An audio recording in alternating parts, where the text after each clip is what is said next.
नाशिकमध्ये शेतकऱ्यांनी आंदोलनाचं हत्यार उपसलेलं आहे। नाशिकमधला शेतकरी आंदोलनाचा आजचा 5वा दिवस आहे। जिल्हाधिकारी कार्यालयाबाहेर हे आंदोलन सुरूच आहे। अल्टिमेटम देऊन सुद्धा सरकार सकारात्मक चर्चेकरता तयार नाहीये। त्यामुळे आज या आंदोलनाच्या माध्यमातून महत्त्वाची घोषणा होण्याची शक्यता वर्तवली जाते। याच विषयी अधिक माहिती घेण्याकरता थेट जाऊया नाशिकला आमचे प्रतिनिधी महेश महाले यांच्याकडे। महेश, आजचा आंदोलनाचा 5वा दिवस आहे, तरी देखील शेतकऱ्यांच्या या प्रश्नाकडे तितकं गांभीर्याने पाहिलं जात नाहीये, अल्टिमेटम देऊन सुद्धा। त्यामुळे आज एक महत्त्वाची घोषणा होण्याची चिन्ह आहेत। नक्कीच लागवी। खरं तर गेल्या 5 दिवसांपासून नाशिकच्या जिल्हाधिकारी कार्यालयाबाहेर शेतकऱ्यांचं आंदोलन हे सुरू आहे। जवळपास हजारो शेतकरी हे नाशिकच्या जिल्हाधिकारी कार्यालयाबाहेर ठाण मांडून आहे। मात्र सरकार दरबारी त्याची कुठलीही दखल घेतली गेलेली नाही।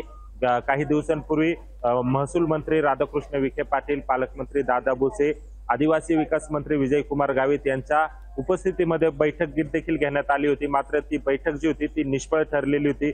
शेतकऱ्यांच्या मागण्यांचा विचार यामध्ये केला गेलेला नव्हता। त्यामुळे काल नाशिकच्या जिल्हाधिकारी कार्यालयामध्ये देखील जिल्हाधिकारी जलज शर्मा असतील, पोलीस आयुक्त संदीप कर्णिक आणि आंदोलक शिष्टमंडळ यांच्यामध्ये बैठक झाली। या बैठकीमध्ये स्वतः मुख्यमंत्री एकनाथ शिंदे यांनी फोनवरून माजी आमदार जे.पी. गावित यांच्या संदर्भात चर्चा केली आणि हे आंदोलन मागे घेण्यासाठी त्यांनी विनंती देखील केली होती। मात्र मागण्यांच्या विचारावर जोपर्यंत अंमलबजावणी होत नाही तोपर्यंत आम्ही हे आंदोलन मागे घेणार नाही असा जो पवित्रा आहे तो आंदोलकांनी घेतलेला आहे। त्याच्यामुळे आज मुख्यमंत्री एकनाथ शिंदे यांच्या उपस्थितीमध्ये शुक्रवारी म्हणजे आज सायंकाळी ही बैठक पार पडणार आहे। या बैठकीमधून आता हे शेतकरी आंदोलकांच्या मागण्यांचा विचार केला जातो का, या आंदोलनावर काही तोडगा निघतो का, हे पाहणं महत्त्वाचं ठरणार आहे। मात्र गेल्या 5 दिवसांपासून हे शेतकरी जे आहे ते नाशिकच्या जिल्हाधिकारी कार्यालयाबाहेरच ठाण मांडून आहे। त्याच्यामुळे सरकारने आता यांच्या मागण्यांची दखल घ्यावी अशी जी मागणी आहे ती करण्यात येत आहे।